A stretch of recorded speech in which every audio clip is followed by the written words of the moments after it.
Yep. Okay, welcome back. Now we'll talk about the Europa League. I mean, it's been about the Champions League, the Avengers, the miracle. Yeah, but yesterday was all about Thursday night football. Thursday night football. Awesome, incredible stuff. And the game, obviously, we had Oyes in the studio yesterday, and I was talking about that game between Manchester United and Rostov. A lot of talk about the pitch before, but the game went ahead, and United got a 1-1 draw in Russia, courtesy Henrik Mkhitaryan scored the first goal for United in that game, but they considered an equalizer in the second half. So it's 1-1. This one is basically still half-time. Cecilia, there's a second leg to play, and you fancy United's chances of progressing to the next round of the Europa League. Other results from the Europa League, Cecilia. Copenhagen 2-1 over Ajax. Not a very damaging defeat, so Ajax are not out of this at all. And it's a very crucial away goal. Exactly, very crucial away goal now. You hit the nail on the head. Schalke 04 played a 1-1 draw against Mönchengladbach. That's the German derby right there. Very tight one. I expect the second leg to be very similar as well. Lyon, look at that scoreline. Match of the day. 4-2. Oh, against Roma. Roma, one of the favorites, in this competition. But for them to go down by 4-2. Two away goals. Very priceless. But considering 4 though. And that Lyon side, a very good side, good striker, and Alexander Lacazette, who knows where the back of the net is. So you won't bet against them, going to Rome and scoring a few goals as well. So check out that Belgian derby, 5-2 for Genk over Ghent. A lot of Nigerians on the losing side for Ghent in that one, about 5 of them. 5 of them. Yeah, but they lost at home 5-2. That's not a very good scoreline. Cecilia, shades of ridiculous scoreline. Yeah, shades of Arsenal, Bayern. Okay, shades of it. But the difference is that they got 2. Yeah, okay. Yeah, they got 2. But they have one more leg to play. What if now they go to Genk for the second leg, and who knows how many they're going to concede? The defense was in shambles yesterday. They were horrible in that particular game. Terribly horrible. And so I don't know how they're going to overturn this deficit. But Cecilia, we've seen on Wednesday that impossible is nothing when it's football. So yeah, let's not rule out Ghent totally. Barcelona were at home. The fans were there. They had the faith that we can do it. Yes, we can, and everything. And but this one, you're going away from home, so don't bank on that miracle. No, I'm not banking on it. I'm just saying it's possible. It may not just happen. Anything can happen. It may not just happen. Jose has been speaking. Yeah. What's he talking about? I mean, it comes across as if he's very satisfied with that 1-1 draw against Rostov. Where he complained about the pitch, before the game. And when the player had to go there, fine, they played well, except some misplaced passes and all that. Of course, you misplaced passes on that kind of pitch. It's bumpy, and I don't know how they actually managed to cope on the pitch. But we'll listen to Jose Mourinho. He talked about the pitch also, talked about the game, and Mkhitaryan, the reason why he had to substitute him. Remember, he had some fans over there, in Rostov where they went to play. We go home with a positive result. We know that it will be a hot match. We know that we need to win or to have a 0-0 draw. So the game is open, the tie is open. But with these circumstances, I think it was a positive result. Away goal is always positive. It's better 1-1 than 0-0, obviously. But the game is open. The result is open, and this Rostov team, they have experience of playing big matches, big opponents, big stadiums. I don't think it's a problem for them to go for a preference to compete against us.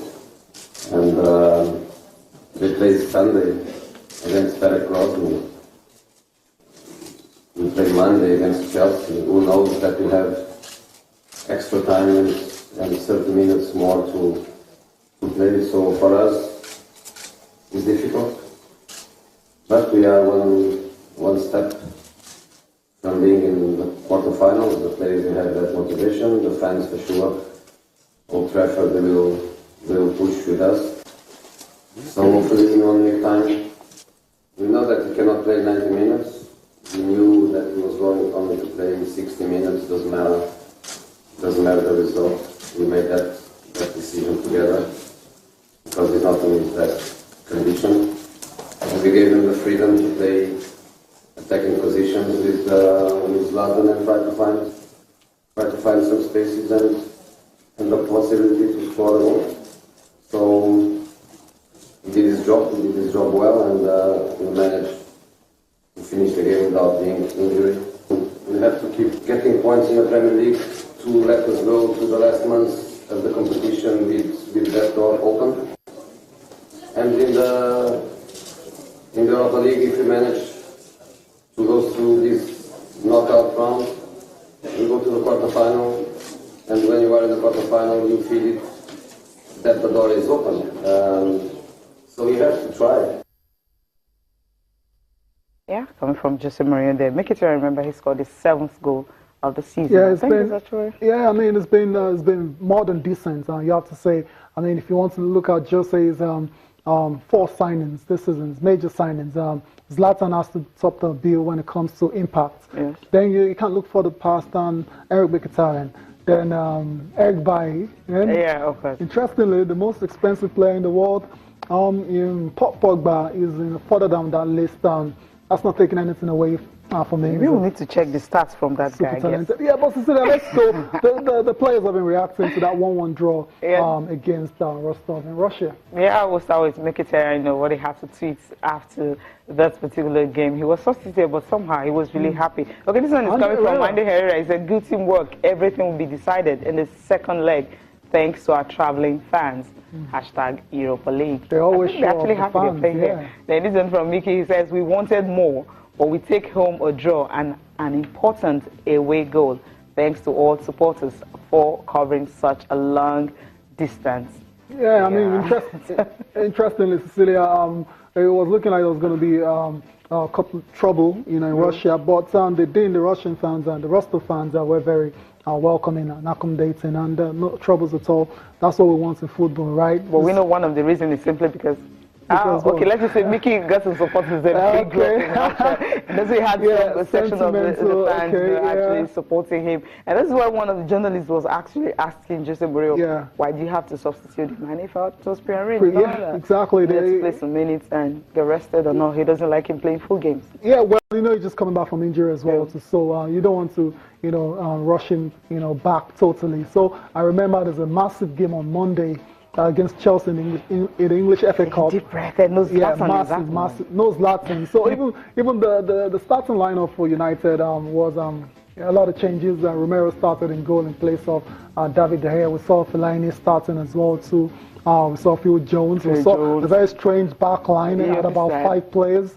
Incredible stuff. But Jose would tell you that was his plan. His plan was to go to a very difficult pitch where it was hard to play the ball on the ground, and they went aerially a lot of the times, and that's how they got the goal. That can do that. Exactly. Zlatan, Fellaini. I mean, the goal came from that. A punt to Fellaini. Nice control. Give it to Zlatan. Zlatan pulled it back for Henrik Mkhitaryan, and he didn't make any mistake at all. 1-0. Yeah. And that's the goal that precious. Crucial. Precious, right? Crucial. Man United have to be looking to winning the Europa League. I mean, it's not looking very good in England right now. Cecilia, I know you're very quick to say 6th permanently, but if they want to qualify for the Champions League, if they don't want to miss out for a second straight time, then they have to start looking and thinking about winning the Europa League this season.